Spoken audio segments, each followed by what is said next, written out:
before we interview these two Herculean men, on behalf of everybody connected with this fantastic event, we wanted to extend our gratitude to a number of people.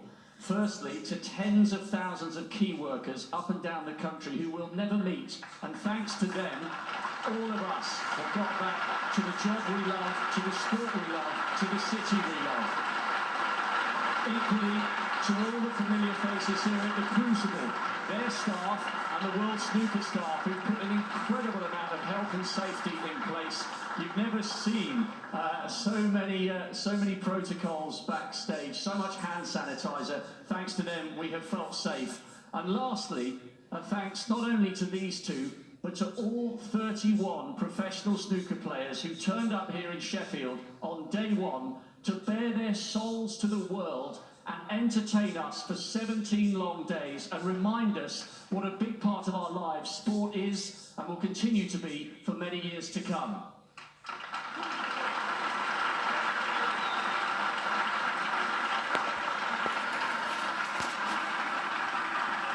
And Kyren,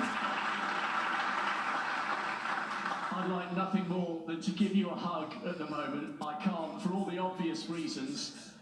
This has been an absolutely incredible run to your maiden final. Only 30 men have ever played in the sport's ultimate match. That's how hard it is to get here. You should be so proud of what you've achieved over these 17 days.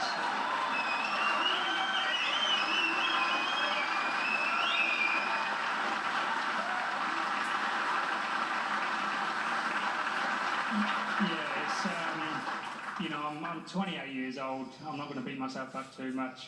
I'm playing the greatest of all time. For me, it was a dream come true knowing that I was going to be playing Ronnie in the final. Obviously, you know, you can't respect him too much or else he'll walk all over you, which is what's happened to me today. So, yeah, for me, look, it's brilliant. I've got the two most important people to me sat right here. They'll learn from this. It'll make them stronger as well. Listen, you said you rolled over today, but you could have rolled over at 8-2 last night, and you got yourself right back in the hunt late on. You showed some real character last night. Yeah, I'm a fighter. I'll always be a fighter. I really struggled in the first session. I think we probably both had a little bit of a hangover from the semi-finals. And then I just thought, you know, I'll just relax, let the shackles off, go for it, and I was just annoyed that World Snooker wouldn't let me carry on and play the whole match last night, to be honest with you. Well, you mentioned that semi-final. I've got to tell, I'm not sure whether your brother Taylor told you this, but he came into the press room and spoke to us and said at the beginning of that frame, he didn't know whether he was going to wet himself or be sick. And he walked 6 miles around the circumference of Sheffield. There were millions of people glued to their televisions. You somehow scraped yourself off the floor. That semi-final victory to book this maiden final was breathtaking, and it will never, ever be forgotten. We're not quite sure how you came through that. I'm not sure myself. Yeah, obviously, you know, it could well have been Anthony stood here right now. I got Anthony, yeah.